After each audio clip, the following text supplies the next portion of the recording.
Halo, lo pernah nggak menyadari lo lagi terperangkap dalam confirmation bias?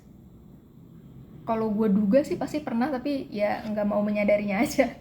So, confirmation bias itu adalah momen dimana otak manusia itu cenderung untuk mencari informasi yang mengkonfirmasi pengetahuan pertamanya. Jadi otak manusia tuh nggak terbiasa untuk memproses informasi yang berbeda dari keyakinannya. Karena nanti bisa memunculkan cognitive dissonance, but that's the other thing. With confirmation bias, gue yakin banyak banget sih confirmation bias yang sudah terjadi di kehidupan gue. Cuman yang baru banget gue sadari adalah confirmation bias gue terhadap genre buku favorit gue. Kalau gue lihat dari sisa-sisa buku yang ada di kamar, terus beberapa foto yang ada di HP, terus ya kayak kalau ke toko buku tuh gue paling sering menghabiskan waktu di rak non-fiction. Jadi gue anggap oke, kayaknya gue sukanya sama genre non-fiction nih. Terus sampai akhirnya kemarin gue iseng lah, gue ngelis semua judul buku yang pernah gue baca. Dan ternyata hasilnya adalah par.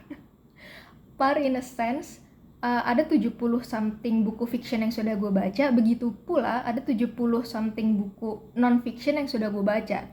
Nah, lo tau apa yang gue lakukan? Gue bingung tuh ngelihat hasilnya, kok sama ya? Karena yang gue tahu dan gue sadari dan gue yakini adalah gue sukanya non-fiction. Akhirnya gue scoring tuh semua judul buku.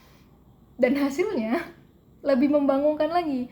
Jadi dari 70 something buku fiction itu cuman 5 sampai 6 buku yang gue DNF. Sedangkan genre non-fiction itu ada sekitar 15 sampai 20 judul buku yang gue DNF.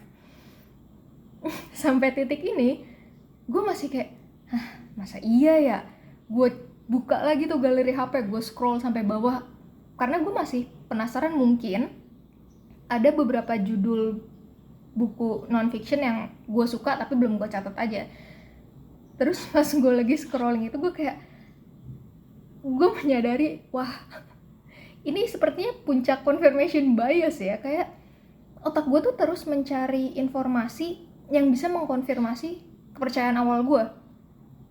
Dan confirmation bias ini adalah sebuah konsep yang gue dapet dari salah satu buku non-fiction, judulnya Think Again, penulis Adam Grant, yang mana buku ini gue DNF karena gue agak bosan aja sih sama prolognya. Terus kayak gak tahu, rada pusing aja lah untuk menyelesaikan buku itu.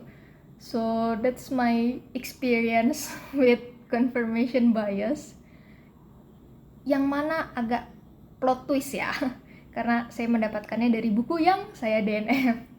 So mungkin kalau kalian mau lebih paham dan lebih yakin apa itu confirmation bias dan apa yang kita bisa lakukan untuk meminimize hal itu terjadi di masa depan atau mengovercome confirmation bias yang hasilnya sudah terlalu permanen, boleh ya silakan baca bukunya. Siapa tahu cocok. Gitu aja sih.